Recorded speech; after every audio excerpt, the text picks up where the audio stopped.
Welcome, everyone, to the Real News Network. My name is Maximillian Alvarez. I'm the editor-in-chief here at the Real News, and it's so great to have you all with us. On February 3rd, 2023, around 9 p.m. at night, residents of East Palestine, Ohio, and the surrounding area had their lives changed forever. A Norfolk Southern train on its way from Madison, Illinois to Conway, Pennsylvania, a train carrying over 100,000 gallons of toxic materials, derailed. And all hell, as they say, broke loose from there. To be exact, 38 of the train's 150 cars derailed from the track running through the town, which had at the time a population of 4,700. The derailment caused a fire. Eyewitnesses said it looked like the entire town and even the sky itself was on fire. And residents in the immediate area of the crash site were told to evacuate.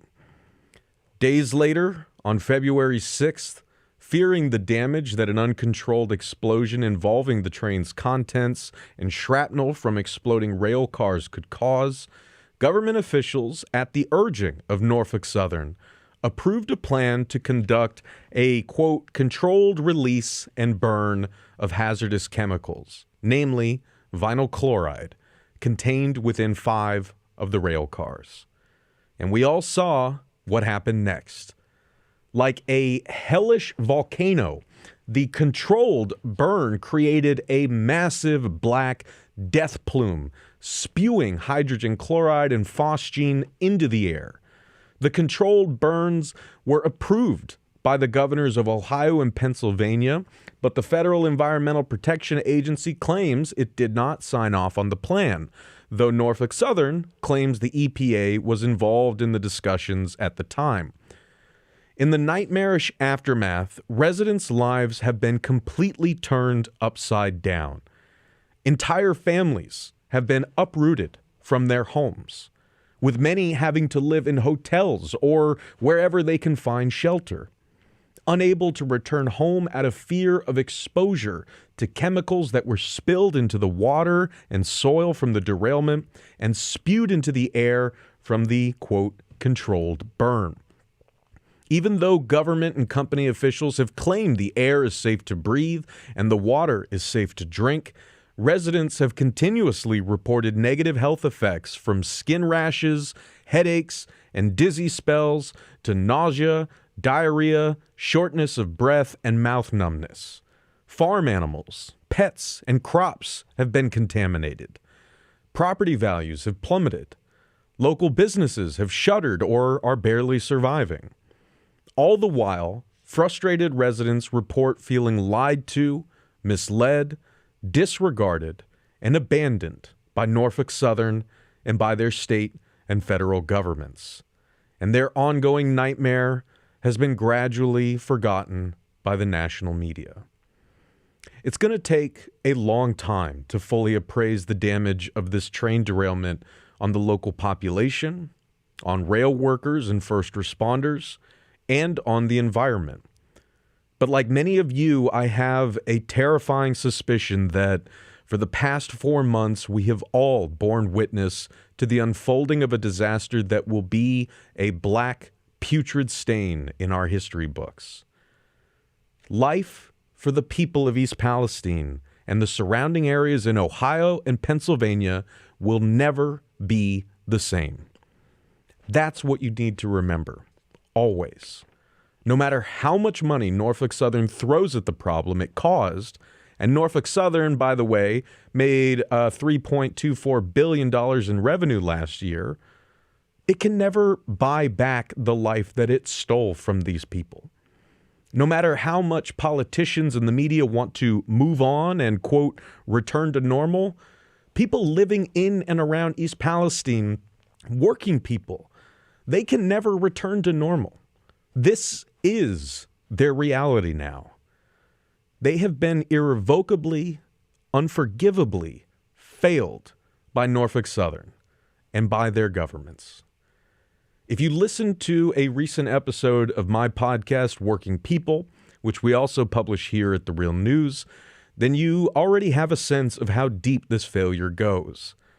On that recent episode, I had the honor of speaking with three women living in and around East Palestine, Ashley McCullum, Kayla Miller, and Christina Seislov, about what they, their families, and their communities are going through, how they are banding together to provide mutual aid for one another, and what we can all do to help. What they told me, frankly, was harrowing. They are running out of drinkable water. Their children are understandably traumatized. They are still waiting on results for tests on their water supplies, if they even got their water tested in the first place. There is so much more that is needed to, begin the process of repairing the damage that has been done to this community. And clearly, the people that are supposedly in charge of this situation, from Norfolk Southern to the government, are not doing enough. And that is why, after we finished recording that recent episode of my podcast, I spoke with Christina, Ashley, and Kayla about how we would try to do everything we could here at The Real News to lift up their stories and to help get their stories out there to our audience and to encourage as many folks as we possibly could to listen to them, to hear what they and their families and their communities are going through, to hear what they need and what they're not getting, and to hear what we can all do to support them. So that's what we're going to do today on this urgent Real News live stream. You're going to get to hear directly from the incredible, brave folks of the East Palestine Unity Council, a number of whom we had on that recent podcast episode, as well as some other residents who have agreed to come on and will be joining us later in the live stream. We're also going to be hearing from the great Matt Weaver of Railroad Workers United, and we're going to talk about how, everything that we covered last year, the intense reporting we did on the crisis on the nation's freight railroads by talking to railroad workers like Matt relentlessly. You guys know myself and my colleague Mel Buer have been doing that work for about a year and a half now. And if people had listened to the railroad workers, perhaps we wouldn't be in this situation, but we'll get to all that in a minute. The point I want to make, and I promise then I will shut up and I will bring in our incredible guests, is that we are here to listen and to offer as much support and mutual aid as we can. That is the goal of tonight. And I am so grateful to all of you for caring about this, for tuning in, and for helping us spread the word. So please, before we get going, go to the description of this YouTube live stream.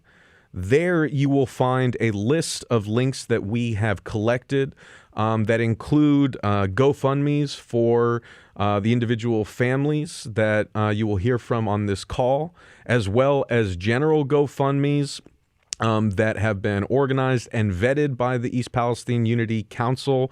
Also information about how you could donate to individuals on this call, as well as participate in a resource drive, for essential things like bottled water, ahead of a June 3rd shipment that Soup Mama Official is bringing to East Palestine. So you will find the information on how to donate to those different drives and fundraisers in the description for this video. I'll remind folks throughout the stream that those links are there, but I just wanted to let everyone know up front that that's where you can find them as you watch this stream. All right. So enough from me. We know the basics of why we're here, and we've got, about an hour and 20 minutes to give y'all access to the people who are living on the front lines of this nightmare that they never asked for. And without further ado, I want to bring in our first guest, whom you guys know from the recent podcast episode that I mentioned. Christina Seislov is a member of the East Palestine Unity Council, but she is representing residents living on the Pennsylvania side of the border. And residents in Pennsylvania have been sorely underrepresented in this story and in the relief efforts, as Christina can tell you in a second. But of course, we know that, like, when, that massive black plume of smoke, toxic smoke, like, rose out of the derailment site, it's not as if, like, all those chemicals just stayed on the Ohio side of the border, right? So it's really important to sort of understand that this is not, an issue that, is only applying to red states or blue states, or, that somehow only certain people living in certain parts of the affected area matter here. We're trying to do what we can to get as much aid to as many people as we can as possible. So, Christina, I wanted to bring you in here and, first of all, thank you for joining us, and ask if you could introduce yourself to the good live stream viewers and listeners. And in about, like, say, 5 minutes, if you could just say a little bit about your experience of the derailment, and what life has been like for you and your family in the nearly 4 months since that fateful day on February 3rd.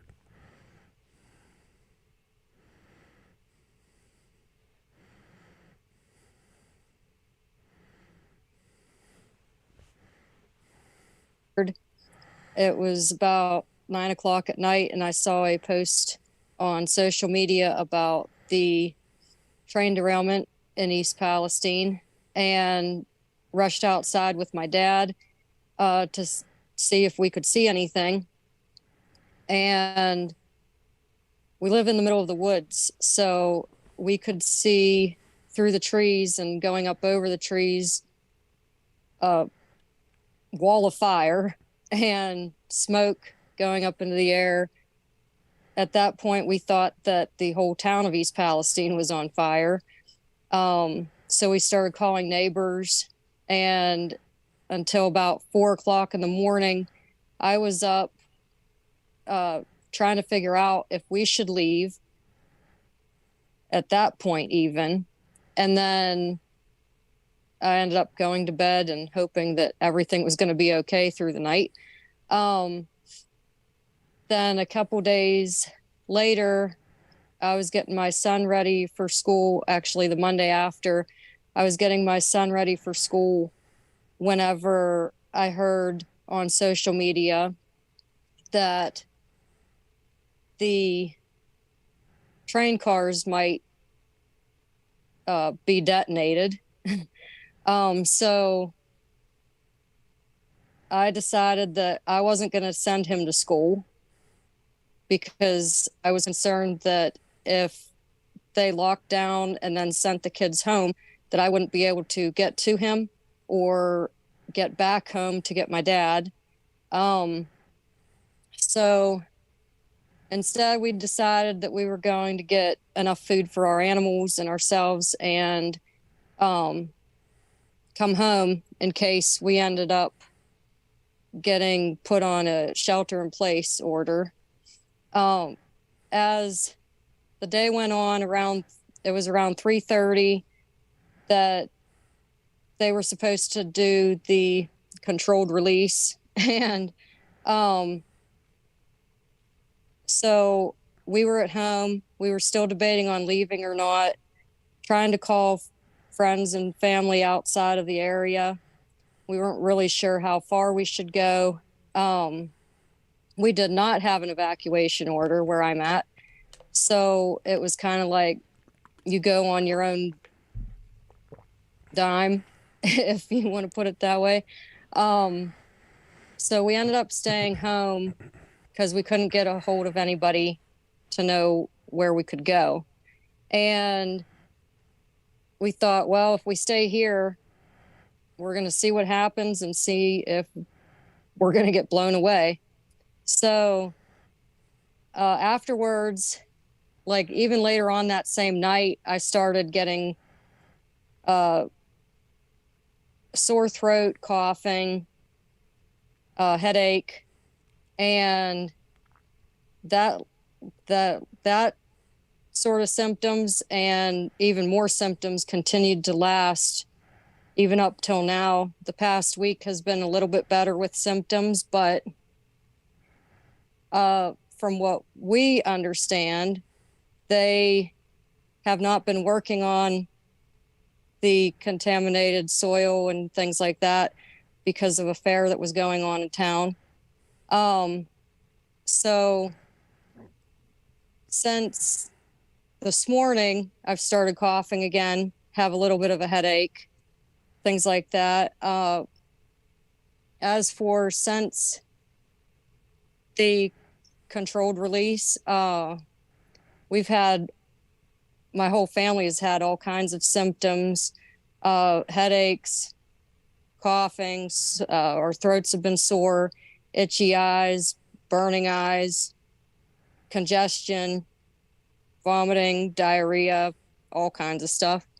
And I'm afraid when my kid goes outside to play, I don't know if he's playing in contaminated grass. We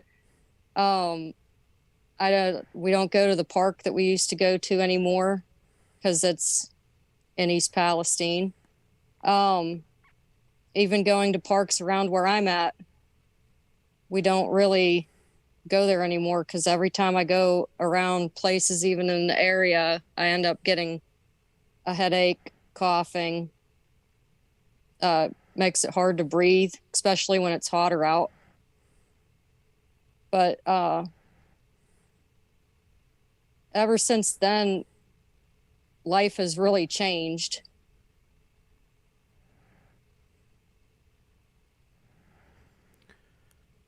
And, Christina, before I move on, I meant to ask if you could just, I was very grateful to you, Kayla and Ashley, for spending so much time with me on that podcast recording that we did. And I was also really glad that we got a chance to talk a little bit about what life was like for you all before the derailment, right? And not defining you and your family and your communities by just this awful thing that has happened to you.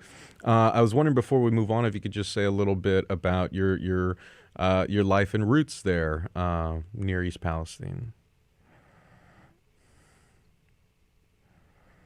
So I grew up in this area. My parents got divorced when I was really little.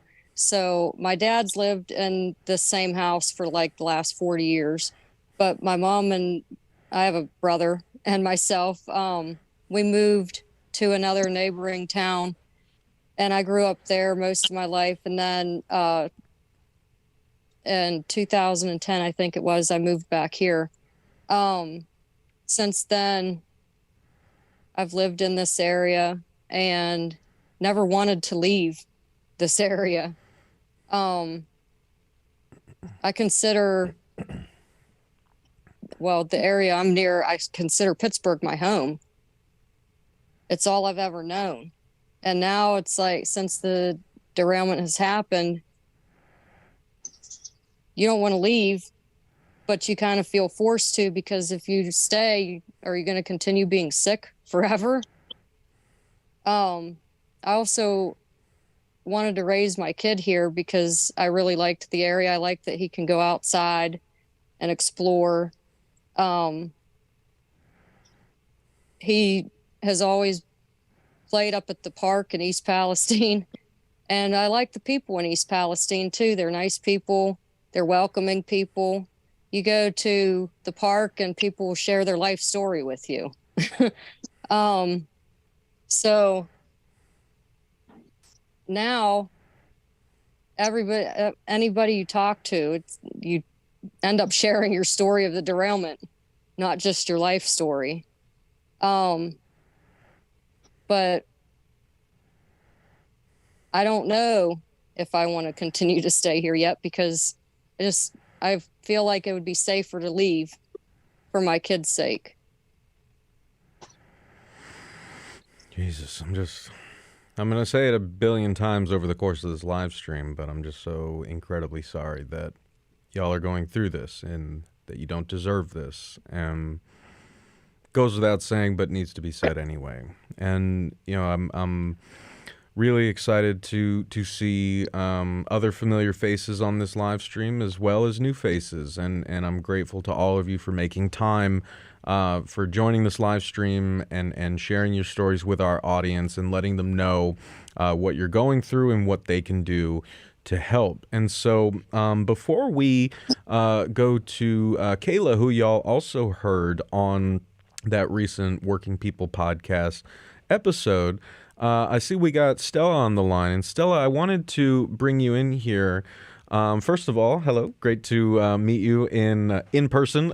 But wanted to thank you for joining us on the live stream and ask if you could pick up kind of where Christina left off in about 5 minutes. If you could tell us a bit about yourself and your life and roots in East Palestine, your kind of experience of the derailment, and what life has been like for you in the nearly 4 months since then.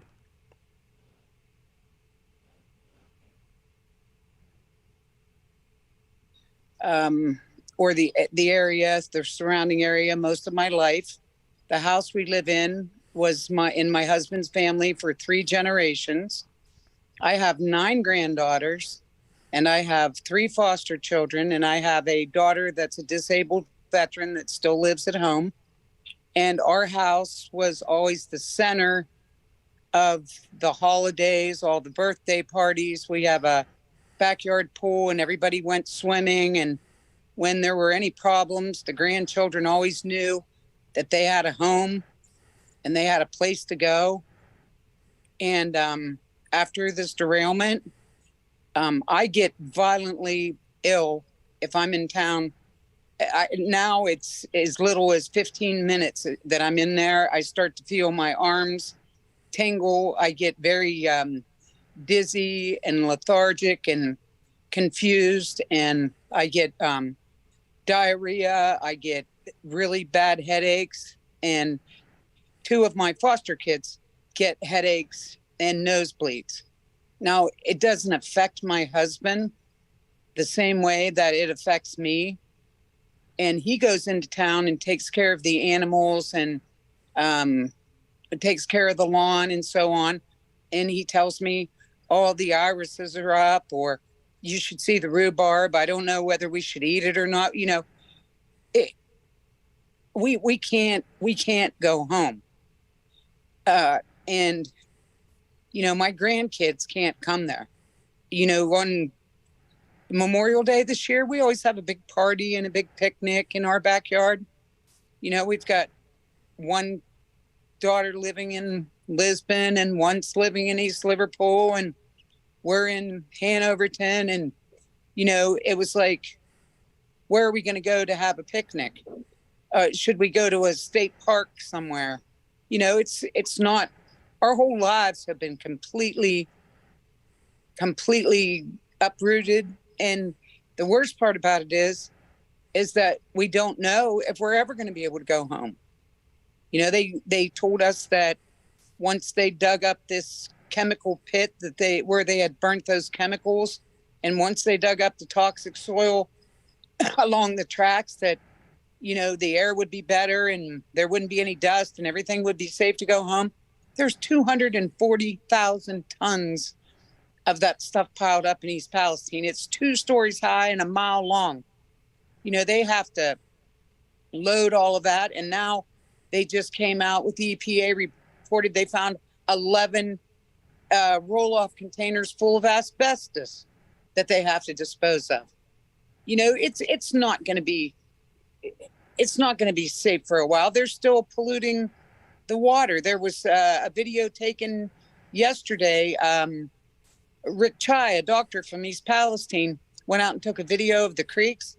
They are completely, the whole top of them is covered in chemicals. It's not cleaned up. And is it ever going to be cleaned up? We don't know. So until then, we just have to live one day at a time and stay in hotels. And, we rented a house. The house was rented. We could rent it for the whole month, all except for 1 week, because it was already rented. So we had to pack up all the kids and all the stuff and move to a hotel for a week. Then you have to pack up and move back again, or you're in the hotel and, hey, you guys got to leave Saturday. We're booked up on Saturdays. You know, it's an absolutely horrible existence. And the kids, you know, the kids trying to drive them back and forth to school or trying to get them to do online school. It's just been like a nightmare. I mean, that's genuinely, I don't know. I can barely even wrap my head around this and what y'all are going through. And it is a nightmare. It's the United States of America. And you know, the worst part about it, and through all of this stuff in all of these months, the people from all around this country have sent us caravans of water. They've sent food. They've sent money. They've sent blankets. They've sent all this stuff. And you know what we've gotten from our state, federal, and local government? Not even a bottle of water. We've had some politicians come in and get their picture taken, and then they leave. We have got not one thing from our government, not one bit of help, you know, nothing at all. And you know, this is the United States of America. We're 4,500 poor people, and we're going to fight the $58 billion railroad. Not going to happen. It was the battle that was lost before we started it, but some of us still have to keep the fight on. Yeah, that's really powerfully put. And you know, Stella, before we move on, because Kayla, I want to bring you in here in a sec. But as I mentioned, when I got to record that podcast with Kayla, Christina, and Ashley, they each it started by each of them kind of giving their own account of the night of the derailment. And I just wanted to ask, since we've got you, if you wanted to share your experience of that terrible night with viewers and listeners.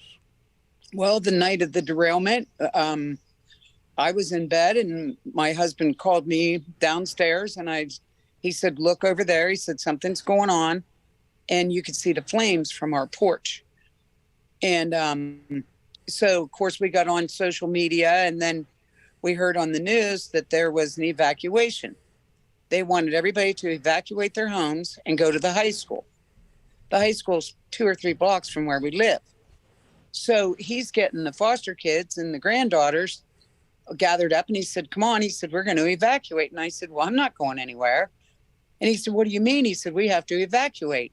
And I said, would you please explain to me how the air at the high school that's 2.5 blocks away is any different than it is in our house? So the next day they evacuated the town, and we went to a hotel. And one of the things that will always stick in my mind is my granddaughters were talking with one of their friends. They're 14 years old. And I said, well, we were in the hotel room, we're laying on the bed munching and talking. And I said, where did she go? And they said, well, Grandma, she didn't go anywhere. Her dad made her go to the attic.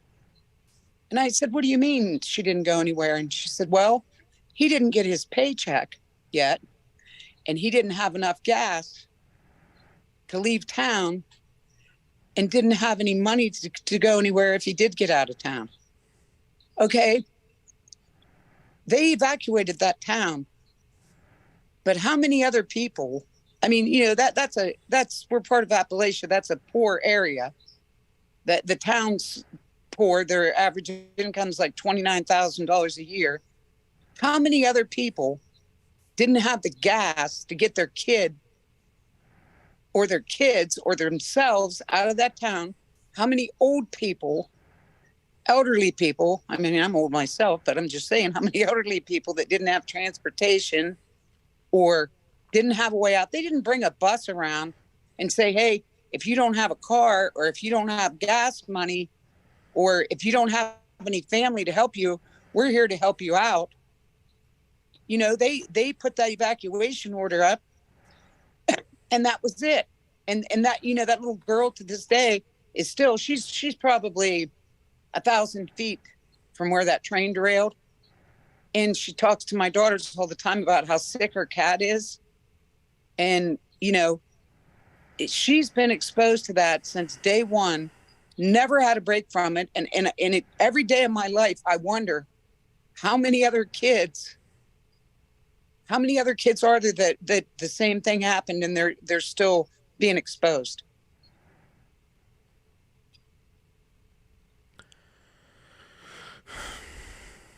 She didn't have enough gas. He didn't have enough gas to get her out of town. It's not often. I mean, folks who watch this network know that I talk a lot. I always have a lot to say. I'm genuinely at a loss for words. And I can't forgive any of these companies or entities for what they've done to you and your neighbors. I don't know if I'm overwhelmed with sadness and heartbreak or rage or both. But again, I wanted to remind everyone that if you join the live stream after my introduction, I will remind folks periodically through the stream that we have included a list of links to fundraisers and donation drives in the description for the video that you're watching right now on YouTube. So if you click on the description of this video, you will find those various fundraisers and donation drive links. So please give whatever you can, spread the word however you can. As we say all the time here at The Real News, no one can do everything, but everyone can do something. So please do something. And Kayla, it's great to see you again. I wish we were seeing each other under less horrifying circumstances, but I wanted to bring you in here, and then Matt, I'm gonna bring you in after that. So yeah, I guess for folks who haven't had a chance to listen to that podcast episode that we all did together, I was wondering if you could take a few minutes to introduce yourself to the folks watching, say a bit about your life and roots in the East Palestine area, your experience of the derailment on February 3rd, and what life has been like for you and your family in the months since. Well, my name is Kayla Miller. I live 3.5 miles from the derailment in Negley, Ohio. I have a homestead. I have 3 young children who I'm raising here. I was born and raised here. I know every road in the county. I know just about everybody around here. I make my money off of my land. I live off my land, and that's not happening right now. And it's a huge blow. And I'm going to apologize in advance because today has been a really hard day. I'm getting tired. This is the hardest fight I've ever had to deal with my entire life. So I apologize. The night of the derailment, I heard it through social media because the emergency response to the public was subpar. That's how most of us found out, was through word of mouth from people firsthand experiencing it. So I heard about it on social media, and one of my friends who was staying with me at the time, we jumped in his car and we drove up to see what was going on. He works at one of the stores close by, and he just wanted to make sure that the store was okay because he helps run it. So we went up there, and it was terrifying. It was absolutely terrifying. The flames were massive. Everything looked like it was on fire. The smell took your breath away. And at the time, we didn't know that there was chemicals. If we would have known, we would have never went, not in a million years. We just assumed that it was, it was a derailment. Things catch fire. And there was also word that they had crashed into our one of our local gas station storage tanks. And that's what we kind of assumed that was from.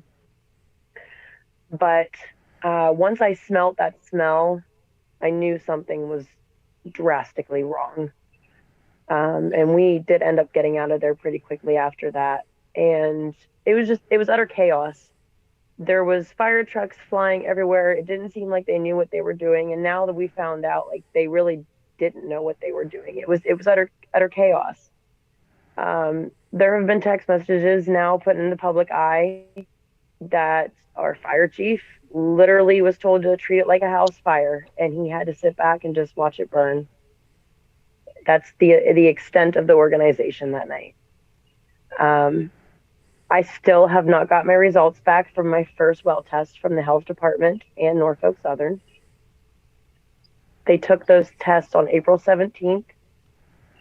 Now, granted, they did try to take my tests. I think it was the beginning of March, because I am in the zone for the well testing, because I live right beside the contaminated creek, Leslie Run.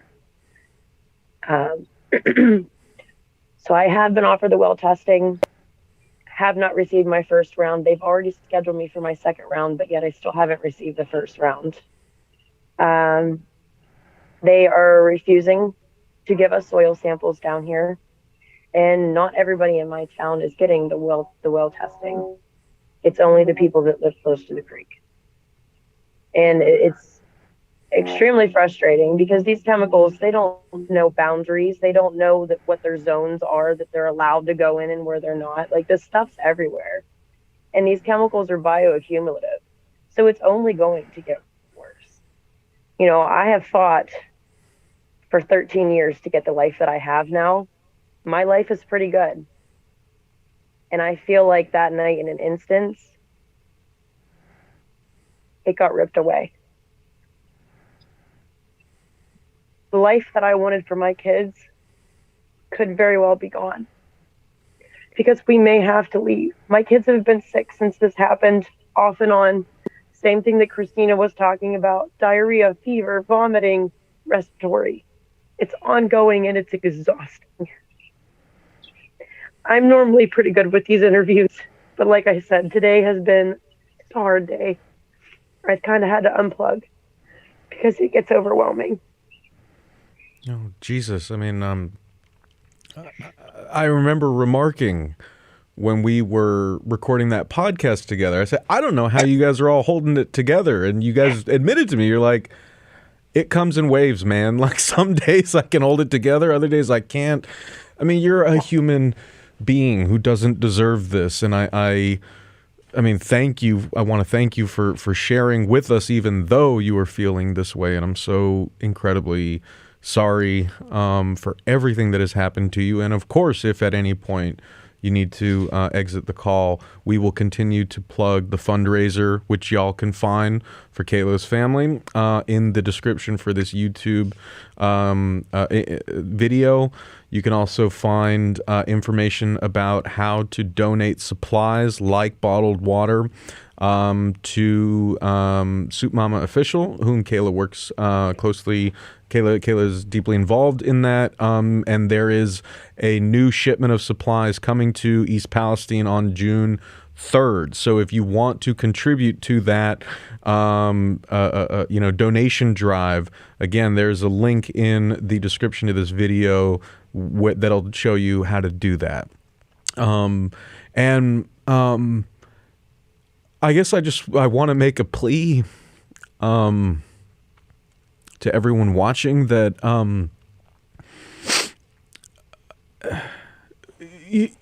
don't just watch this and feel bad and close the window, because it's like I remember Marcus Derby, a union worker who was on strike through most of last year, who we also had on a live stream here at The Real News a few months ago. That was the strike at CNH Industrial in Iowa. Something Marcus said always stuck with me, where he said it was in the dead of winter in December, I believe, when we had that cold snap in the Midwest, and it was bitterly cold. And Marcus and his coworkers were still out on the picket line on strike. And he said to the people watching the stream and to me, he said, look, when this live stream is over, this is still my life. I'm still on strike. You know, like, take that for what it is, but like, please understand that if you get to go home and rest easily and not worry about where your next meal's coming from or whether or not your kids can play in the grass without being poisoned, right? You know, just don't take that for granted. And don't forget that this is what everyone over there in and around East Palestine is going through.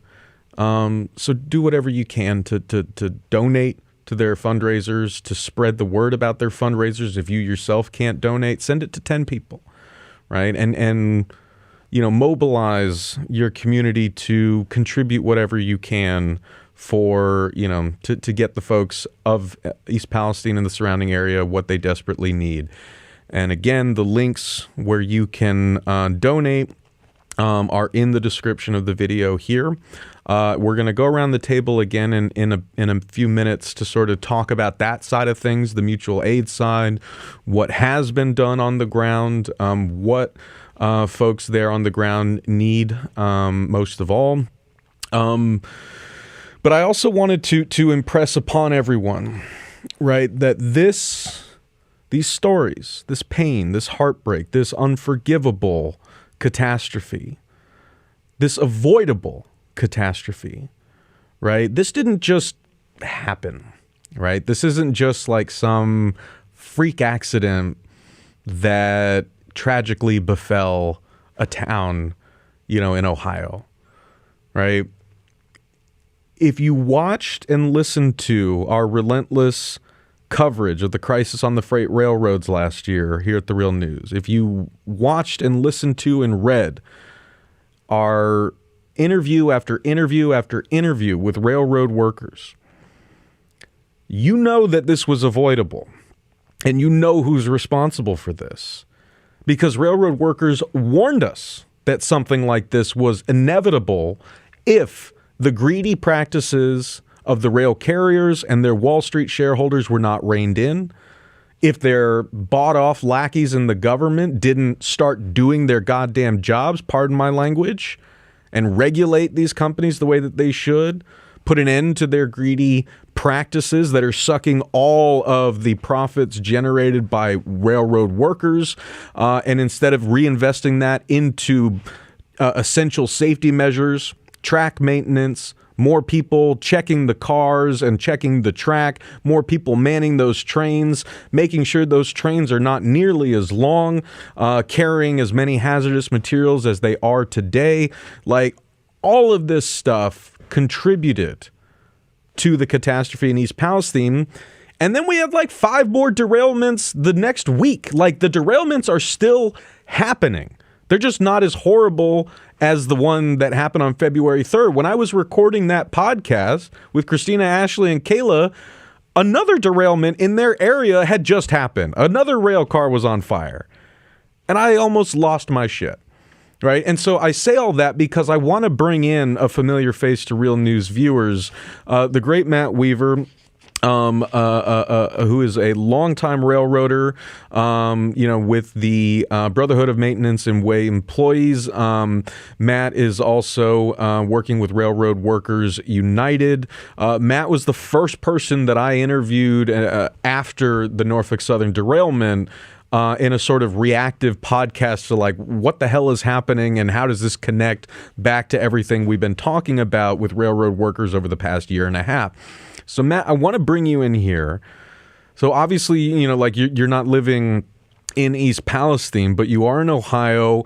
You are the legislative rep for your union in the state house there. You've worked on the railroads for many years. I wanted to ask if you could first, you know, introduce yourself or reintroduce yourself to the Real News viewers and listeners.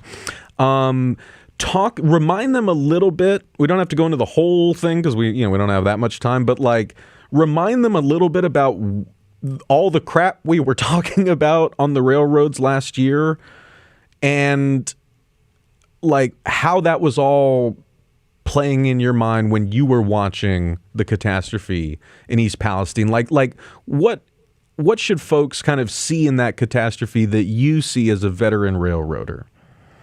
Well, thanks again, Max. for the opportunity to join you. And my heart goes out to all the ladies who've spoken, and we've heard the personal problems they've had. It's really terrible. So my name is Matt Weaver. I have been working for the railroad 28 and a half years. I hired on in 1994, and I usually don't say the name of my employer because whistleblower retaliation is alive and well in the industry. So, I have been vocal and active legislatively and contractually. So I've filed enough grievances to get our guys nearly $5 million for contract violations. And right after the derailment, I headed over to East Palestine and was there for the town hall where Erin Brockovich was, and I got to meet with her in the middle of it.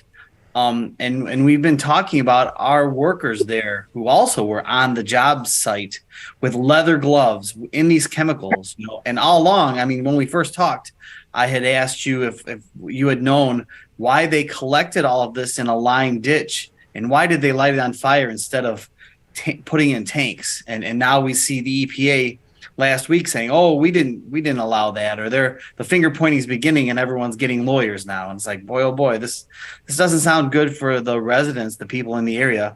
And especially when you talk about the dioxins that were created when it was lit, and they all went downwind. So there's a lot of people that are contaminated with this stuff, and we need to know more. So we need good answers. I'm surprised hearing the young lady who said she hasn't got testing back from April. Like, what's that all about? How is that a just and genuine response to take care of people?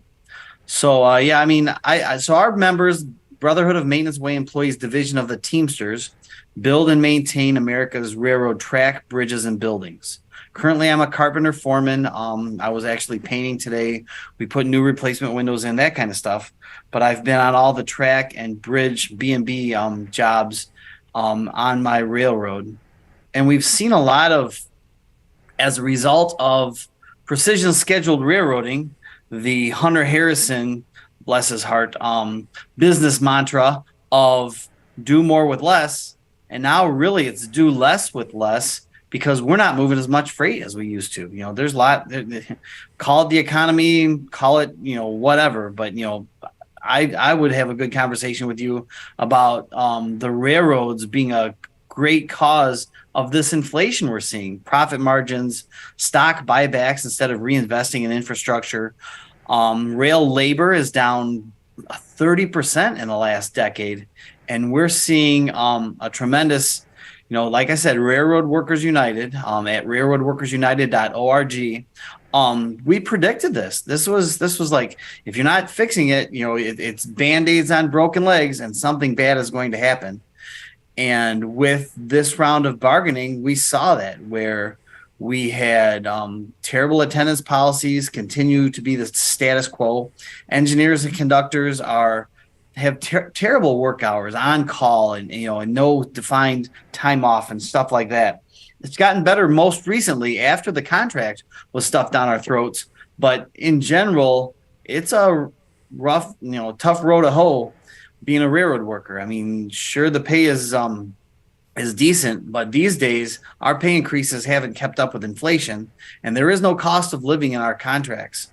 So the people have really seen, with your help, the voice of rail labor and the problems we're facing right now, and really it's all of the working class. And we need to stress that it's class conflict in America, and it's not union or non-union. It's the working class being devastated by the donor class. They're pulling all the strings on the politicians through campaign finance and lobbying, and our voice is muffled out. How much is your vote worth when they're throwing millions of dollars at politicians? It's very frustrating. You said something to me, Matt, when we recorded that podcast in the immediate wake of the derailment in East Palestine on February 3rd. I mean, you and I got on the horn maybe 3-4 days after that. And you said something to that effect that also really stuck with me, where you said, these trains, these 3-mile long trains carrying, just hundreds of thousands of gallons of toxic materials and so on and so forth. They're not passing through the backyards of the rich enclaves in this country, right? They are going through our towns. I mean, like there's like the CSX terminal here in Baltimore. Like the entire surrounding area is like a sacrifice zone. Like they've had explosions there. They've poisoned residents. Like this is happening in poor and working class communities. It's your roads that are being stopped up with these massive trains that make you late for work. It is your neighborhoods. We heard on this live stream, you know, people who lived 1,000 feet away from the crash site, right?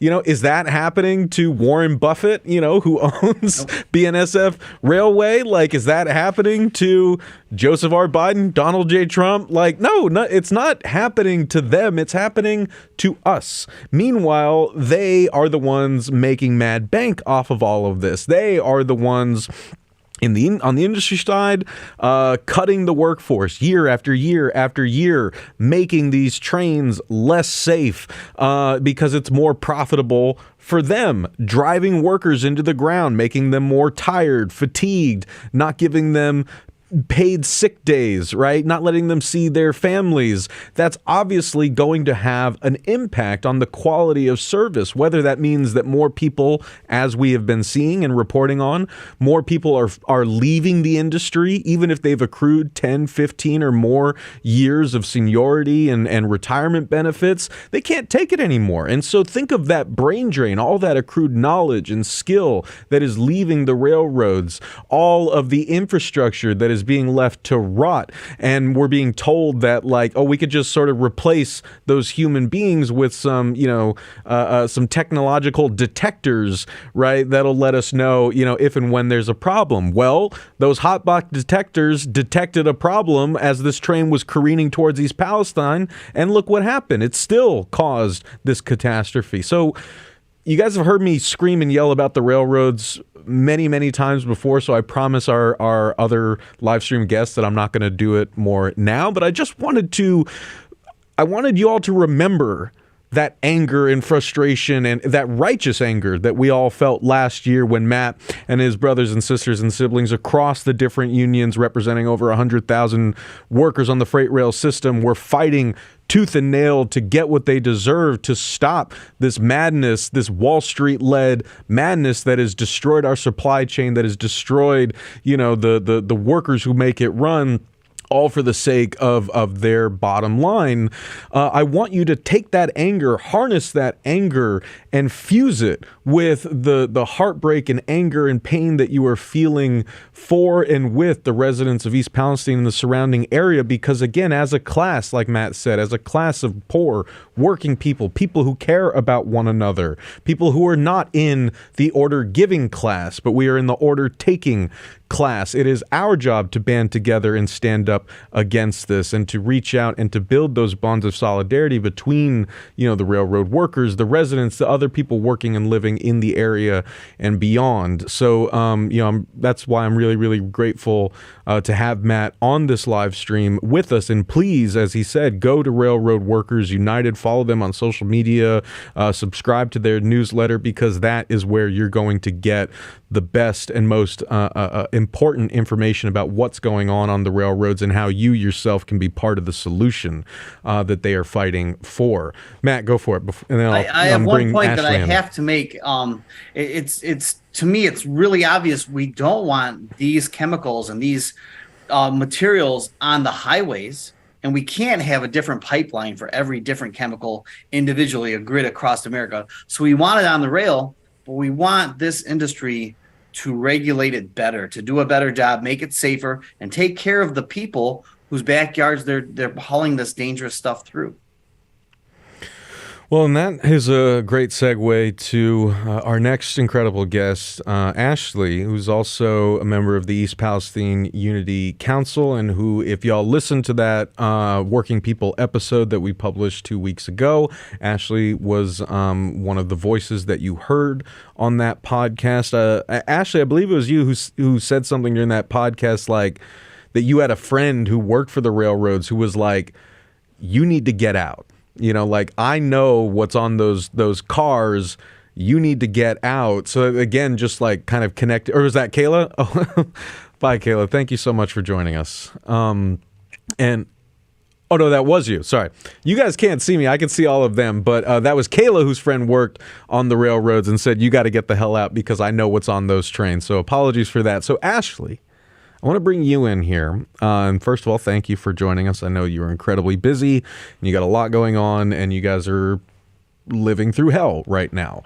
What we were doing kind of in the first round of this live stream was going around, taking about 5 minutes each and just for folks who didn't listen to that podcast and are just learning about a lot of this through this live stream, I was wondering if you could say, like, introduce yourself and say a little bit about your life and roots in East Palestine.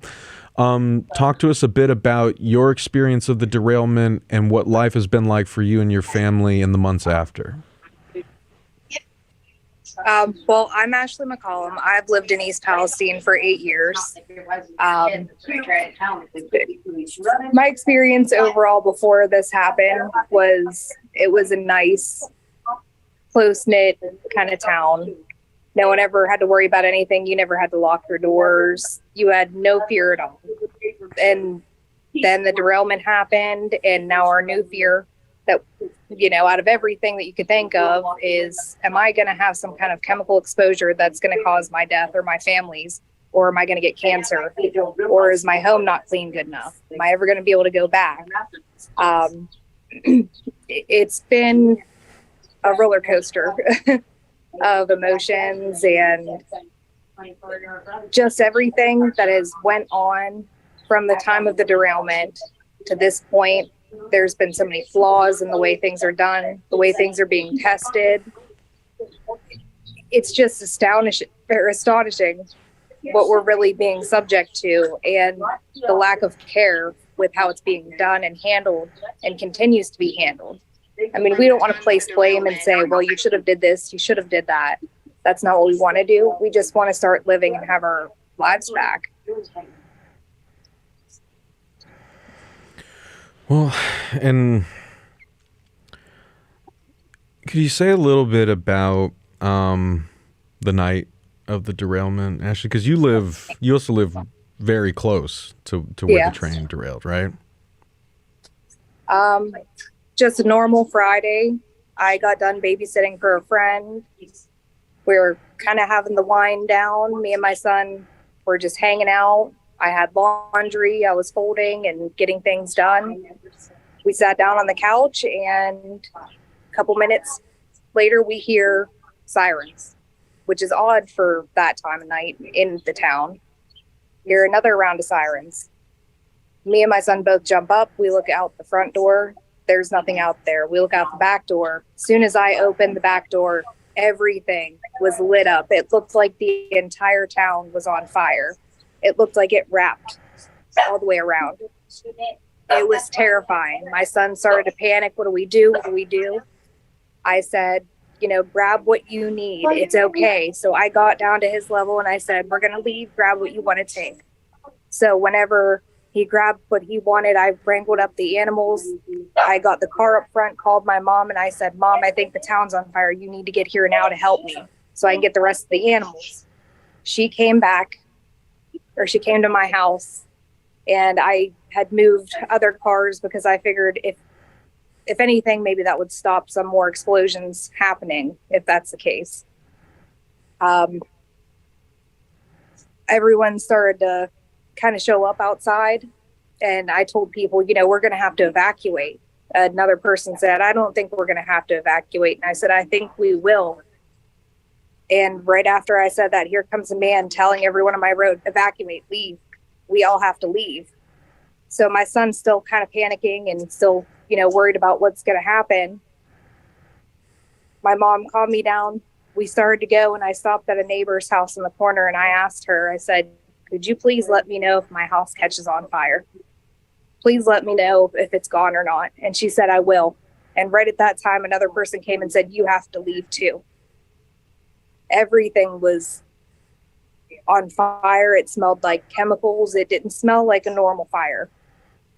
So we left and couldn't sleep that night. And when my son did sleep, he was having nightmares for weeks. I probably only slept for about 4 hours, maybe 3 hours here and there. I would wake up to my son crying, saying, no, no, no. And it's like a reoccurring thing. Anytime he hears something that sounds like a siren or an older style alarm clock, he panics. He's like, Mom, what do I take now? And it was unfortunate. One of the hotels we stayed at did have an alarm go off where their elevator caught on fire. He started screaming, what do I take, Mom? And I said, we don't take anything, we take us, because if this happens again, at least we have each other, because at this point we have nothing. And I even looked at my house the last day I was there living in my home, and I looked at it and I really thought, it's not going to be there. It's not going to be there. It's going to catch on fire and we're not going to have anything. So I just started to accept that, and it still feels the same. I can't be in my house. I can't go to my house. I can't remove things from my house. And I feel like that's even more mental anguish because I don't know what to do or where to go. Well, again, we're at an hour with the live stream now. We've got 30 minutes left. And y'all have heard from every one of our incredible guests so far. You've heard about their experience of or you know, like their you know, kind of understanding of the derailment. And you've heard about what they've been going through ever since that, right? There are going to be a lot of other kind of questions and stories that we're not going to necessarily be able to address here. You know, like there's a big tangled mess, right? Of like, who's calling the shots? Is it Norfolk Southern? Is it the EPA? Is it the local EPAs? Is it the, you know, governor? Like, who's making the determinations on who gets the money to pay for their hotels while they're waiting months to get like their water tests back, right? You know, like they just all this crap that these people have to deal with now because of the corporate malfeasance and government negligence that created this catastrophe, right? I don't want to keep squeezing these people for their horror stories. I hope that we've communicated enough to you guys how serious this is and how much pain they're going through and how and why we all need to care about it.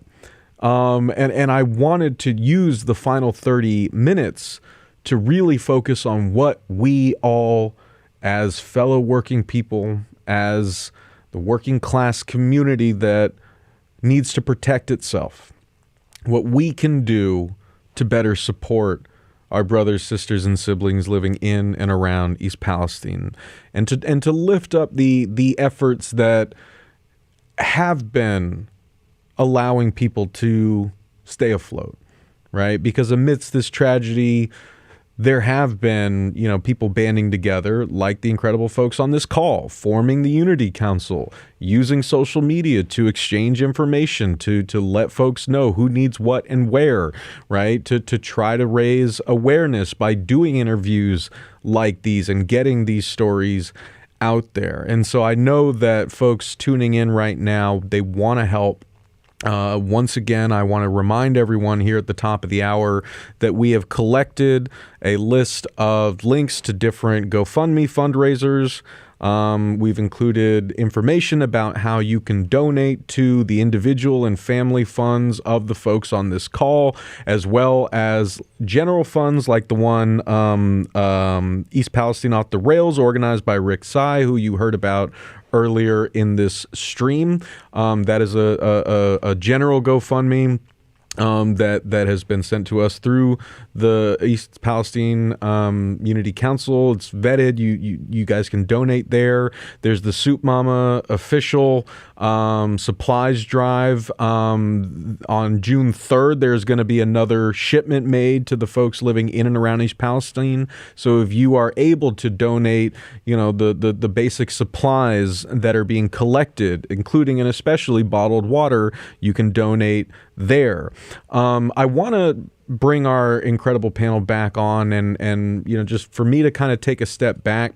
We'll go in the order that we went in before. So Christina, and then Stella, then Kayla, Matt, and Ashley, and then we'll close out. But I just wanted to ask if y'all could take a few minutes to talk about the aid that you have received or not received, again, from the government, from Norfolk Southern, from your community, from people around the country, and you can talk directly to our audience right now. They are there. They're watching.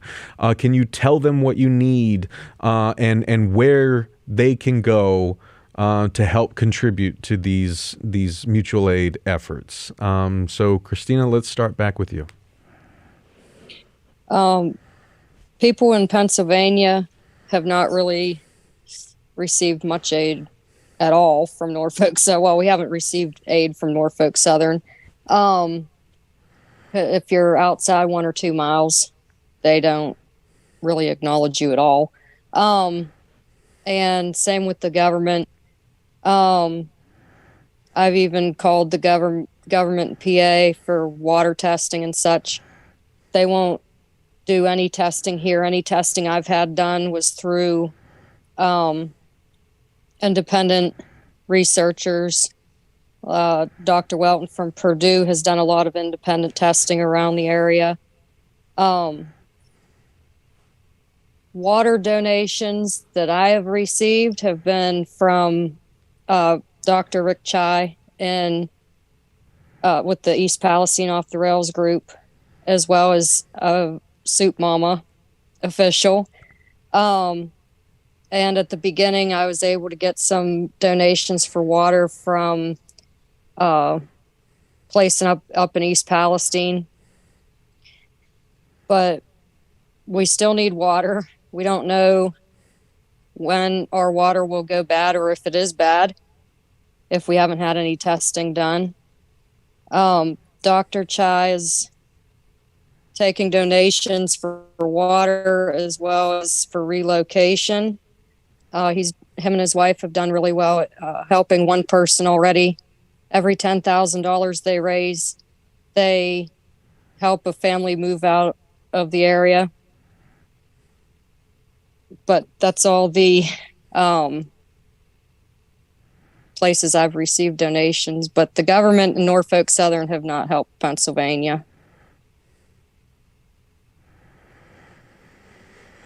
And I guess, Christina, in case we don't get a chance to before the end of the stream, did you have any final words that you wanted to share with folks out there watching and listening?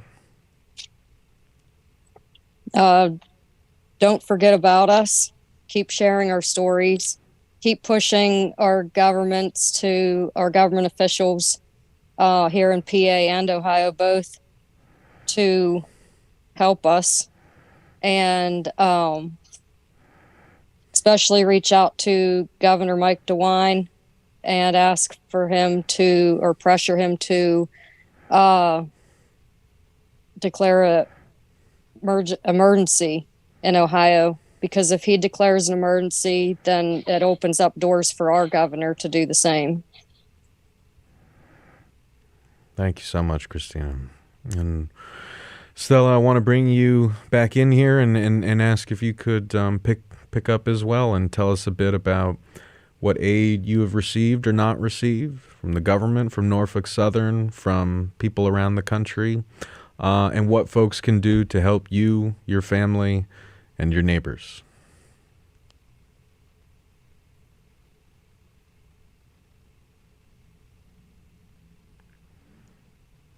Oh, you might be muted, Stella. Sorry.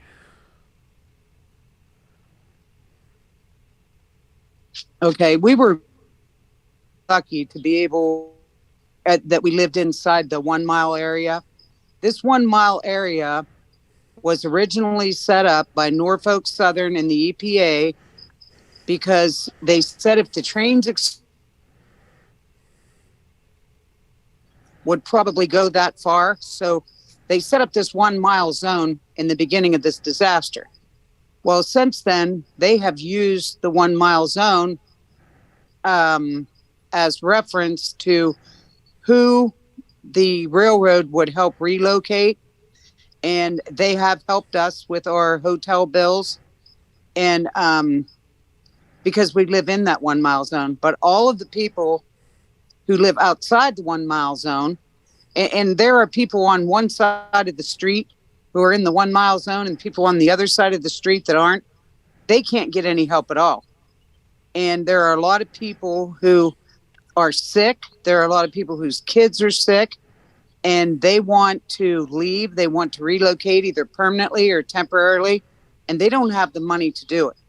So Rick Chai and his wife Tammy have started a GoFundMe, and they have already helped one family, and they are helping others. And I also would like urge people to contact Governor DeWine's office and put some pressure on him. He has till the end of July to declare a state of emergency. Thus far, he hasn't done it. And if this isn't an emergency, I don't know what is. But, we've received no help from the government. And if you don't live inside that 1 mile, then you have to keep your kids there. You have to stay there. There's no recourse. There's nobody there to help you. So I would urge people to, donate and to Off the Rails and help people get out that need out. Did you have any, final general words you also wanted to share with people watching and listening, Stella? Well, I guess, I'm almost 70 years old, and what happens to me in the next 10 to 20 years is kind of, irrelevant. My lifetime's pretty much over anyway. But these kids that have been allowed to live in this and have been told that everything was safe, that are breathing these toxic chemicals, they're the ones who 10 years from now are going to pay the price for what is happening to us now. And I guess, like I said, I don't have much hope for what's going to happen, because it's he who has the most money wins, and they definitely have the most money. The media has already lost interest in East Palestine. Nobody's coming to help us. I tell people all the time, pray, because God's the only one that's going to help you. And if we could get a few of these people out, a few of these families out, that would be a wonderful, wonderful thing. So, like I said, Off the Rails, Rick and Tammy are doing a great job. They're trustworthy. That's a big issue too. I mean, a lot of these GoFundMes and a lot of the things that happened at the beginning of this, the people of East Palestine never saw that money. We never saw any of that money that was donated. The money that goes to Off the Rails, that money will go to the people. And I would like to thank you for keeping us in the news. Thank you, Stella. It's truly the least we can do. And thank you so much for taking time to share your story with us. And Kayla, I wanted to bring you in here as well. And same prompt, tell us a little bit about the support you're getting, not getting, and what you, your neighbors, your family need, what folks can do to help contribute. For me, like I said, I'm in the 3.5 mile mark. So as far as any kind of money that some people have access to, I don't have that. I was not reimbursed for evacuating, even though I did take my kids and as many animals as I could. Did not receive anything for that. As far as donations and everything, we've had a bunch of people come in with donating from across the country. That's actually how I got involved with Soup Mama. They are an amazing group of patriots that genuinely care about our country and the people that are in it. And they said from the beginning that they're going to be here till the end, and they've stuck to their word. And we're going to be doing our supply drop on June 3rd. We are in desperate need of water because it's becoming a very thin thing around here. And there's still people like myself who haven't got their test results back, and we were told not to drink the water until we do.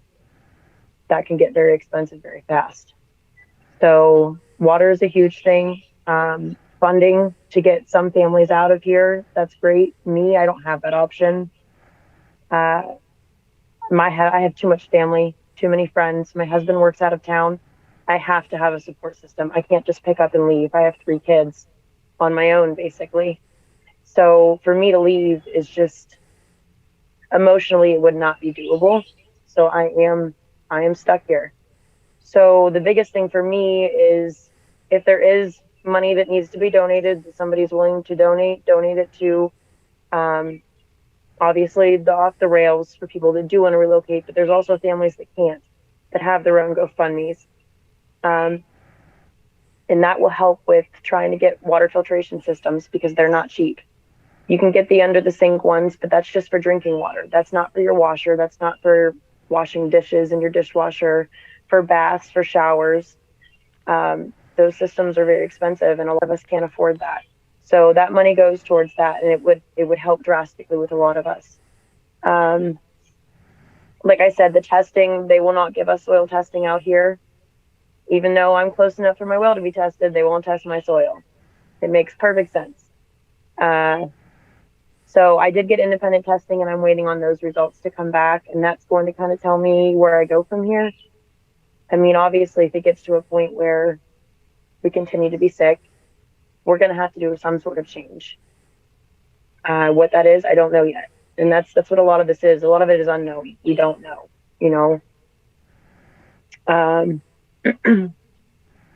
Keep pressing our government officials, just like Christina and Stella said. They have to declare this a state of emergency for us to even have a hope of continuing with life how it was, even an inkling of how it was. This has to be done, and they're not willing to do it, and it's very frustrating. But yeah, people outside keep pressing our officials, and if you can donate to the organizations that you listed.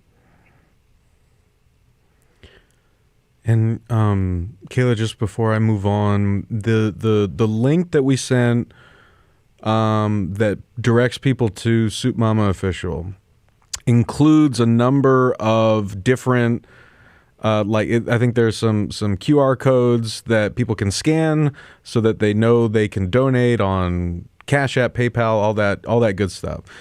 There's also an email address on one of those flyers that we linked to for Soup Mama Official.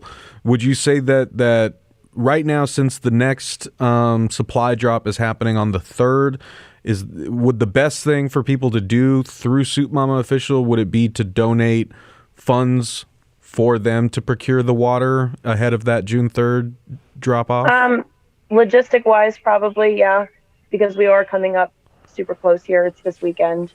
But we can still, if somebody's wanting, there's different, if they get on our social media pages, you can find on there different drop locations. So if you have a drop location near you, you can drop it there, or you can direct drop. There's addresses on our posts on the social media sites that tells you where you can direct drop straight into East Palestine. Beautiful. Thank you so much, Kayla. And a reminder to everyone, because this will probably be one of the last times you hear from me on the stream, along with the info to Soup Mama Official, Rick Chai, and the East Palestine Off the Rails General GoFundMe for families who are trying to relocate. You will also find individual GoFundMes as well as Cash App information for Kayla, Ashley, and Christina. Ashley, I want to close on. I want to round out with you. So before we get there, Matt, I wanted to bring you in here, and again, I want us to be thinking about the struggle of the residents in and around East Palestine in direct conversation with the ongoing struggle of our fellow workers in the railroads, because Lord knows, after Biden prevented y'all from striking, Congress forced a deal down your throat. Like, that happened before East Palestine, right? So the problems that were problems on the railroads did not get solved in the last contract negotiations. And, catastrophes like East Palestine and the billion other derailments we've seen this year, so on and so forth, like, that's all downstream from that. So I wanted to ask Matt, if you could hop in here and if you had kind of any final words that you wanted to say to folks about the state of the struggle of railroad workers, what folks can do to continue to support you all, and the role that a stronger unionized workforce on the railroads plays in ensuring that catastrophes like the one that has befallen East Palestine and the surrounding areas never happens again. Well, I think, like you said, I believe it's the idea of that it's working class people who are being affected by this the most. And I would like to agree with everyone who spoke before me. Call your representatives, be in contact. Good communication and networking is a powerful tool. Vote, get out and vote, be vocal and active, because that's what we have. We don't have millions of dollars for lobbying. We don't have some politicians in our back pocket. We've got to stand up and be noisy about the vote. I think that like the ladies have said, we've got to think of, like, be my brother's keeper. Take care of your neighbors. We've got to do better. And the idea that the railroads, the industry, is so in depth involved in taking care of the shareholders, it's not taking care of the community. This industry was chartered as a service for the American people, and it's been twisted to be a service for only the shareholders, and America's really suffering because of this. And of course, everyone should go to railroadworkersunited.org. If you've been checking out Matt's great shirt, keep up to date, keep your ear to the rail. That is definitely your best source to know what's going on across the different craft unions and getting the real on-the-ground perspective, the workers' perspective on what's going on the railroads. Yeah, Matt, please. One thing is that our workers that were on the ground for the derailment have had to get legal counsel. They've not been taken care of, and they have all gotten legal counsel as because of the injuries they've received and future damages that may happen. That they don't know what's going to happen. And will folks be able to get updates on that, you think, through Railroad Workers United? I think that most likely the company will settle, and it will have a requirement that people can't talk about it. That's how it works in the industry. Yeah. Love living in a plutocracy. Ashley, you were the first person I connected with, and I wanted to make sure that I got this on the live stream because I really want to shout out the great Steve Mellon. Steve Mellon, as you guys know, is a longtime dedicated journalist out of Pittsburgh who, along with dozens of his coworkers, has been on strike at the Pittsburgh Post-Gazette since October. And yet, even as they have been dealing with their own struggle against a horrible, corporate ownership of that paper that wants to destroy the unions that represent the workers there. That's why they're dragging the strike out for so long. As these workers who we've had on The Real News, I've spoken to at Breaking Point, so on and so forth, we've heard from them about what they're going through. And yet, for all these months they've been on strike, the journalists at the Post-Gazette, the striking journalists, have created a newspaper that they're still producing for free while they're on strike. And that's how I connected to Ashley, was because of Steve Mellon, who I interviewed on my show, Working People. And he was like, yeah, let me connect you to Ashley. I've been going down there and covering what's been going on there. I was like, you got to be kidding me. Like, you're on strike. You guys are facing like, this incredible struggle of your own, and they're still going down there and doing great reporting. So everyone should go support the Pittsburgh Union Progress, the strike paper put on by striking journalists at the Pittsburgh Post-Gazette. Shout out to Steve Mellon. Thank you, brother, for connecting me to Ashley and, in essence, making this live stream possible. Now, Ashley, I wanted to close out with you and ask if you could just pick up where everyone else was leaving off, talk a bit about the support you've gotten, haven't been getting, what you and your neighbors need, what folks can do to support y'all, and any final closing thoughts that you had for folks watching and listening. Well, it's kind of funny that it's going into this, and you mentioned Steve Mellon, and at the town hall where I actually met him, he approached me because I was expressing the need for the housing, the need for the clean housing. I've received help with lodging and food from the railroad, but they'll only cover takeout food.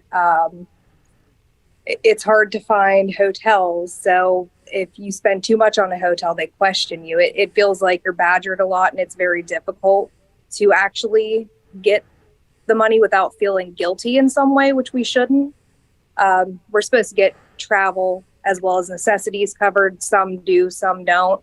I'm within the mile, and I'm not going to sit there and fight with someone just because, I need the travel or I need the necessities. So it's kind of like being bullied just to have somewhere to stay because I don't feel safe in my home. So far I've had that and really nothing else. I haven't been back to my home. I haven't been able to stay there. I can go in and get sick, and that's it. Really, the places that everyone else said, to donate to. And there's another way that they can donate water as well, which would be good for Kayla. And since there's an email and a way to contact her, if anyone has a Sam's Club account, they can actually order water ahead of time in a location close to us. And if they're willing to and arrange it with them, they can pick up those cases of water. But really what we need is a new home. It's unfortunate. I don't think I'll ever get my home clean. And I don't think I'll ever trust my son being okay in my home just because his dream is to have a family and to be a police officer. And if I go back there, I don't know if he will be able to have kids, or if I would have to worry that, if he starts to think about it and want to have kids, that's going to be on my mind. Are they going to be okay? Are they going to have birth defects, deformities, health problems? We don't know. And I can't expose my family to that. But myself and my boyfriend, we both have mortgages. They offered to give us a place to rent, but when they cut that off, am I going to be stuck with rent as well as 2 mortgages? And I have to disclose what's in my home, and I'm not going to feel okay just selling a home without telling people I have independent tests. Here they are. I don't want you to get sick because that's the reason why I'm moving. But if you understand and you want to purchase it, fine. But I don't think I'm going to be able to sell my home being honest and open about it.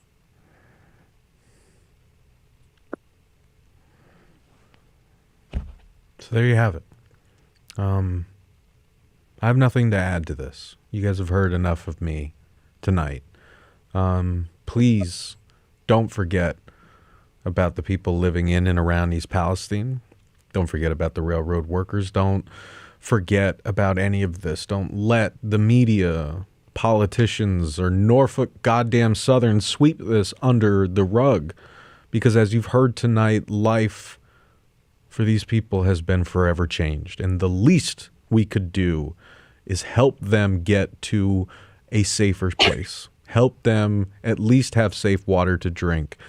Use our different platforms. Use our voices to pressure public officials or raise a stink however we can to get the action that these folks are calling for, that these folks desperately need, that they are not getting. You've heard a million different ways tonight that you can help, so please do however you can. I want to really, really thank our incredible guests for taking time out of their hectic days to sit down and chat with us and share their stories with us and our viewers, even though it is incredibly painful to do so. So again, thank you so much to Ashley, to Kayla, to Stella, to Matt, and Christina. And thank you all so much for watching, and thank you for caring. Take care of yourselves. Take care of each other. Solidarity forever.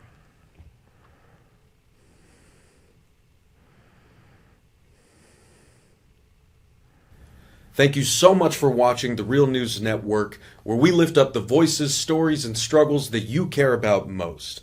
And we need your help to keep doing this work, so please tap your screen now, subscribe, and donate to The Real News Network. Solidarity forever.